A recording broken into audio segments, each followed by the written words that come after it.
Tata. টাটার নাম আমরা সবাই শুনেছি। রতন টাটার টাটা কোম্পানি একটা প্রজেক্ট নিয়েছিল যে পুরো ইন্ডিয়ায় তারা ৳১,০০,০০০ বিনিময়ে মানুষকে ফ্যামিলি একটা কার উপহার দিবে। সেটার নাম দেয়া হয়েছিল টাটা ন্যানো। যদিও প্রজেক্টটি কিন্তু ব্যর্থ হয়েছিল। ইন্টারনেট ঘাঁটলে আপনি অসংখ্য কারণ খুঁজে পাবেন টাটা ন্যানোর ফাইলারে। টাটা ন্যানো কেন ফেইল হয়েছিল? এর মেইন কারণটাই ছিল তাদের মার্কেট রিসার্চের ঘাটতি। এখানে আপনারা বুঝতেই পারছেন এত বড় একটা কোম্পানি, বিলিয়নিয়ার একটা কোম্পানি, তাদের মার্কেট রিসার্চের ঘাটতির কারণে তারা প্রজেক্ট থেকে ব্যর্থ হয়েছে। তাহলে আপনার স্ক্র্যাচ একটা কোম্পানি, আপনার স্টার্টআপ কোম্পানিতে যদি আপনি মার্কেট রিসার্চ ঠিকভাবে না করতে পারেন, তাহলে আপনি তো উঠে দাঁড়াইতেই পারবেন না। হ্যাঁ, মার্কেট রিসার্চ এতটাই গুরুত্বপূর্ণ। হ্যালো বন্ধুরা, আমি তানজিল আহমেদ। আবারও স্বাগতম জানাচ্ছি আমাদের digital marketing zero two hero কোর্সের নতুন একটি ভিডিওতে। গত পর্বে আমরা আলোচনা করেছি মার্কেট রিসার্চের হালকা একটা টাস্ক নিয়ে, যেখানে আপনাদের আমি ChatGPT-র কিছু প্রম্পট দিয়েছি, যেটা দিয়ে আপনাদের মার্কেট রিসার্চ সম্পর্কে ধারণা নিতে বলেছি। ওখান থেকে আপনারা আসলে বুঝতে পারবেন যে, যেই স্টেটমেন্টগুলো আসছে ওইখান থেকে আপনারা বুঝতে পারবেন যে আসলে মার্কেট রিসার্চ জিনিসটা কি এবং এখানে আমাদের কোন, কোন জিনিসগুলো রিসার্চ করে আমাদের মাঠে নামতে হয় এবং কেন আমরা ওই জিনিসগুলো রিসার্চ করি। আজকে আমরা মার্কেট রিসার্চ নিয়ে মূলত ডিসক্রাইবলি আলোচনা করব। সো আমি চলে যাচ্ছি আমার কম্পিউটার স্ক্রিনে। প্রথমত যেই জিনিসটা আমরা সবাই আসলে আশা করি জানি যে মার্কেট রিসার্চ জিনিসটা কি? মার্কেট রিসার্চটা হচ্ছে, ধরেন আমার কাছে একটা কলম আছে। আমি বললাম এই কলমটা ছেলেরা পছন্দ করে। অর্থাৎ আমি ছেলেদের জন্য এই কলমে ক্লেইম করলাম। এখন ঠিক আপনার আরেক বন্ধু বলতেছে, "না, এই কলমটা মেয়েরা লেখার জন্য পছন্দ করে।" সে আপনার বিপরীতে মেয়েদের ক্লেইম করলো। এই যে একটার বিপরীতে একটা ক্লেইম আসে, এখান থেকে সঠিক সিদ্ধান্তে পৌঁছার জন্য আমরা যে রিসার্চটা করি মূলত ওইটাই আমাদের মার্কেট রিসার্চ। মার্কেটে টিকে থাকতে হইলে, মার্কেটে সফল হতে গেলে, মার্কেটে কখন কি ঘটতেছে, মার্কেটে কে এগিয়ে আছে, কেন এগিয়ে আছে, ওই মার্কেটের কাস্টমাররা কি চায়, এই সব জিনিসগুলা রিসার্চই হচ্ছে আমাদের market research.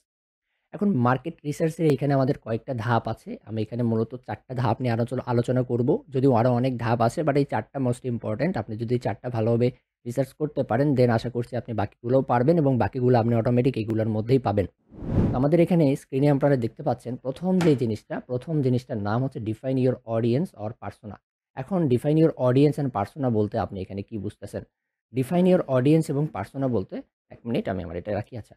Define your audience or persona. Audience অর্থ আপনার যেই টার্গেটেড কাস্টমার আছে, আপনি কাদের কাছে বেচবেন আগে তাদেরকেই তো খুঁজতে হবে।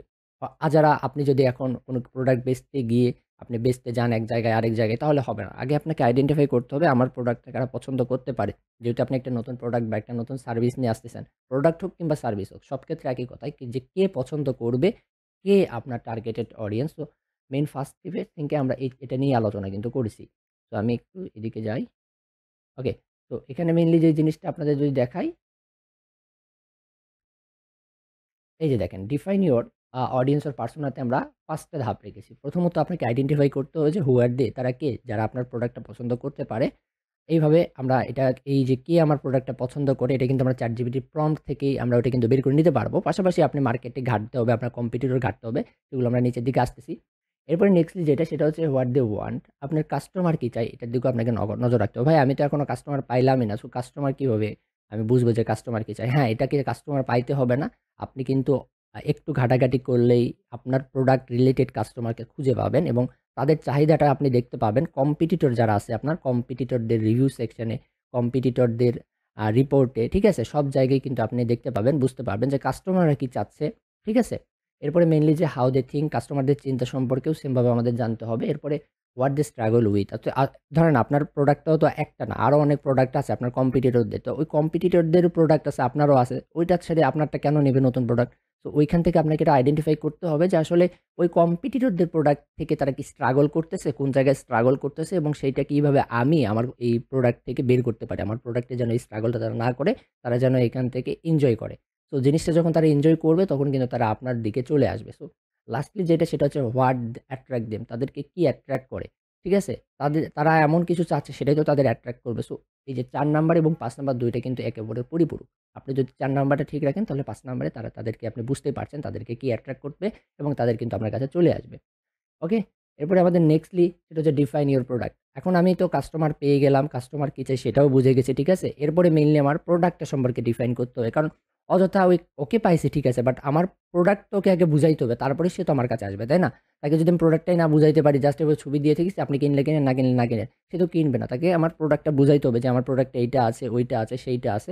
তো এখানে বলতেছে যে প্রোডাক্ট অথবা সার্ভিস সম্পর্কে আপনাকে ডিফাইন করতে হবে। প্রথমত যে জিনিসটা আপনার প্রোডাক্টে বা আপনার সার্ভিসে কি ফিচার দিচ্ছেন, ফাংশনালিটি কেমন, এরপরে কোয়ালিটি, আপনার প্রাইস রেঞ্জটা কেমন, আপনার কম্পিটিটর এবং আপনার প্রাইস রেঞ্জটা কেন কম বাড়া, এই জিনিসগুলো তাকে বুঝাইতে হবে। এরপরে mainly sample test data collection, আমরা যেটাকে এবি টেস্ট বলি।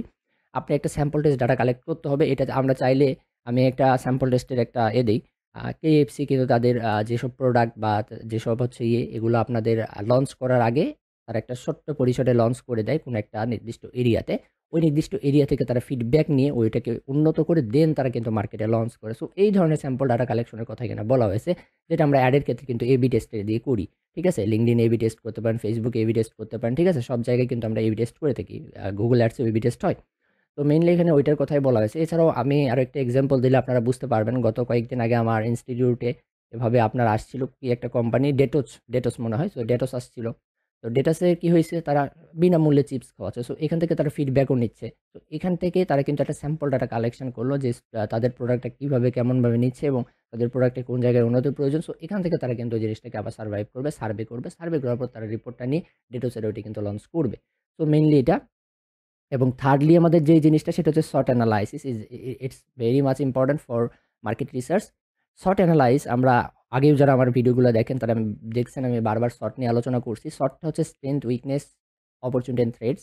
এই ৪ টা জিনিস আপনার প্রয়োজন। এখন দেখেন আমি যদি এখানে দেখাই আমার এখানে, ওকে। প্রথমে তো আপনার জন্য এই ৪ টা প্রয়োজন। সেটা হচ্ছে strength, weakness, opportunity and threats. আমি একটা পেজ নিই। ধরেন আপনার কাছে এরকম একটা পেজ আছে। আপনি এরকম একটা পেজ নিবেন। এই পেজটা নিয়ে এটাকে ৪ ভাগে ভাগ করবেন। এটাকে এভাবে ৪ ভাগে ভাগ করে আপনি দেখতে পাবেন এখানে ৪ টা কলাম হয়ে গেছে।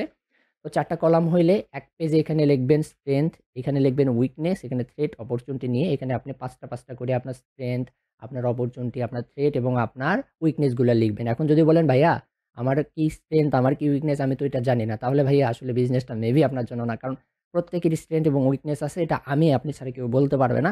তো মাস্ট বি আপনার স্ট্রেংথ এবং উইকনেস গুলো আপনাকে লিখতে হবে। সাচ অ্যাজ এক্সাম্পল দিয়ে আমি যদি বুঝাই ট্রেন্ড গুলো কি, ধরেন আপনি ভালো প্ল্যানিং করতে পারেন। এক্সাম্পল আস বিভিন্ন বার্থডে অনুষ্ঠানে বা আপনার স্কুল, কলেজ, আপনি ইউনিভার্সিটি, আপনার প্রতিষ্ঠান, আপনার কর্মক্ষেত্রে বিভিন্ন অনুষ্ঠানের ক্ষেত্রে আপনাকে ডাকা হয় যে প্ল্যানিং করে এবং আপনার প্ল্যানিং সবাই পছন্দ করে। সো সেক্ষেত্রে দেখেন আপনার স্ট্রেংথ হচ্ছে প্ল্যানিং। আপনি ভালো প্ল্যানিং করতে পারবেন। এছাড়া আপনার টাকা পয়সার দিক থেকে আপনি স্ট্রং আছেন। সো এটাও আপনার একটা স্ট্রেংথ। ঠিক আছে? আপনার একটা পাবলিসিটি আছে। সো এটাও আপনার স্ট্রেংথ। সো এই ধরনের স্ট্রেংথ গুলো বের করতে হবে। উইকনেস এর ক্ষেত্রেও সেম। ধরেন আপনার রেপুটেশনে ঝামেলা আছে। আপনার হচ্ছে ধরেন টাকা-পয়সা নাই। এই জিনিসগুলো আপনার উইকনেস। তো এইভাবে আপনি কল্পনা করে আপনার কি স্ট্রেংথ, আপনার কি উইকনেস এগুলো আপনি বের করুন। অপরচুনিটি এটা আমরা এখান থেকে বলতে পারি। দেখেন এখানে আমি বলেই দিচ্ছি। অপরচুনিটি হচ্ছে নেগেটিভ সাইড অফ কম্পিটিটরস। ঠিক আছে? আপনার কম্পিটিটরদের যখন রিভিউ, কম্পিটিটরদের রিপোর্ট যখন আপনি এনালাইজ করতে যাবেন তখন আপনি বুঝতে পারবেন যে আসলে তাদের ওই জায়গা থেকে আপনি কি অপরচুনিটি পাইতে পারেন। তাদেরকে একটা বিষয়ে মানুষজন খারাপ বলছে, কাস্টমাররা খারাপ বলতেছে। সো ওই জায়গা থেকে আপনি অপরচুনিটি নিয়ে ওই জিনিসটাকে ভালো করে আপনি লঞ্চ করতে পারেন। সেক্ষেত্রে কাস্টমাররা কিন্তু আপনার দিকে চলে আসবে। অ্যান্ড লাস্টলি যেটা থ্রেট হচ্ছে পজিটিভ সাইডস অফ কম্পিটিটর। কম্পিটিটরকে পজিটিভ দিচ্ছে। অবশ্যই এটা আপনার জন্য থ্রেট। কারণ তাদের সবকিছুই পজিটিভ যাচ্ছে। সো এটা আপনার জন্য থ্রেট হবে। সো এই জিনিসগুলো আপনাকে আইডেন্টিফাই করে ওর চেয়ে ভালো প্রোডাক্টটা আপনাকে আনতে হবে বা ভালো সার্ভিসটা তাদেরকে দেওয়ার ট্রাই করতে হবে। তো এটা গেল শর্ট এনালাইসিস। শর্ট কিন্তু আপনার জন্য প্রথমে স্ট্রেংথ, উইকনেস, অপরচুনিটি, থ্রেটস। আপনি স্ট্রেংথ এবং উইকনেস এটা আপনার স্ট্রেংথ কি, আপনার উইকনেস কি এবং অপরচুনিটি, থ্রেটস এটা আপনার কম্পিটিটর দিয়ে আপনি কিন্তু রিসার্চ করে নিবেন। এবং অলসো কিন্তু আপনাদের স্ট্রেংথটা আপনাদের আপনার কম্পিটিটরের কি স্ট্রেংথ আছে এবং আপনার কম্পিটিটরের কি উইকনেস আছে সেটাও করতে হবে। আমি নিচের দিকে ওইটাতে যাচ্ছি। আমরা যদি এখানে যাই, আমাদের একদম লাস্টলি যেটা, এখানে আপনারা দেখতে পাচ্ছেন কম্পিটিটর অ্যানালাইজ। কম্পিটিটর অ্যানালাইসে আমি এখানে ৩ টা ধাপ রেখেছি। একটা হচ্ছে আইডেন্টিফাই ইওর কম্পিটিটরস। প্রথমত আপনার কম্পিটিটরকে আপনাকে আইডেন্টিফাই করতে হবে যে আসলে আপনার এই প্রোডাক্ট রিলেটেড আর কে এই প্রোডাক্টের সার্ভিস দিচ্ছে বা আপনার এই সার্ভিসে আর কে কোন আইটি, কোন প্রতিষ্ঠান, কোন কোম্পানিজ এটার সার্ভিস দিচ্ছে। সো তাদেরকে আগে আইডেন্টিফাই করতে হবে। কারণ কম্পিটিটর আইডেন্টিফাই না করতে পারলে তো আর কম্পিটিটরকে এনালাইজ করা যায় না। সো ১ টা হইতে পারে, ২ টা হইতে পারে, ১০ টাও কম্পিটিটর হইতে পারে। মার্কেট রিসার্চ একটা লং টার্ম পদ্ধতি, ১-২ দিনের কাজ না। এটা এখানে মাস থেকে কয়েক মাস পর্যন্ত কিন্তু লেগে যেতে পারে। সো এটা আপনাকে মাথায় রেখেই মার্কেট রিসার্চটা করতে হবে এবং খুব ধীর গতিতে, খুব যত্ন সহকারে মার্কেট রিসার্চটা কিন্তু আমাদের করতে হয়। তো এরপরেই দেখেন আইডেন্টিফাইয়ের পর যখন কম্পিটিটরগুলো আইডেন্টিফাই করেছেন তাদেরকে তাদের যে ইনফরমেশনগুলো গ্যাদার করতে হবে। এখন কোন ইনফরমেশন গ্যাদার করবেন এখানে আমি দিয়ে দিয়েছি। প্রথমত তাদের প্রোডাক্ট এবং সার্ভিসগুলো। তাদের যেসব প্রোডাক্ট, তাদের সার্ভিসগুলো এগুলো সম্পর্কে আইডেন্টিফাই করবেন। প্রোডাক্ট এবং সার্ভিস অর্থাৎ তাদের প্রাইস রেঞ্জ কেমন, কাস্টমার কেমন ওটাতে ফিডব্যাক দিচ্ছে সহ তাদের প্রোডাক্ট কোয়ালিটি, প্রোডাক্ট কোয়ান্টিটি এই জিনিসগুলো নিয়ে আপনাকে আগে ইনফরমেশন কালেক্ট করতে হবে। এরপর হচ্ছে তাদের দেন প্রাইসিং স্ট্র্যাটেজি। তারা কোন স্ট্র্যাটেজিতে প্রাইস আপ ডাউন করতেছে, কোনো ডিসকাউন্ট দিচ্ছে, কিসের উপর ভিত্তি করে, এই জিনিসগুলো আপনাকে গ্যাদারিং করতে হবে। টার্গেট অডিয়েন্স, কোন অডিয়েন্সগুলো তাদের প্রোডাক্টে যাচ্ছে, ঠিক আছে? তাদের টার্গেট অডিয়েন্স এবং আপনার টার্গেট অডিয়েন্স, আপনি তো আগে টার্গেট অডিয়েন্স করে আসছেন। সো তাদের সাথে আপনার মিল কোথায়, আপনার কোন জায়গায় গেছে, এই জিনিসগুলো আপনাকে এনালাইজ করতে হবে। লাস্টলি যেটা হচ্ছে মার্কেট পজিশনিং, মার্কেট পজিশনে তারা কোথায় আছে, ঠিক আছে?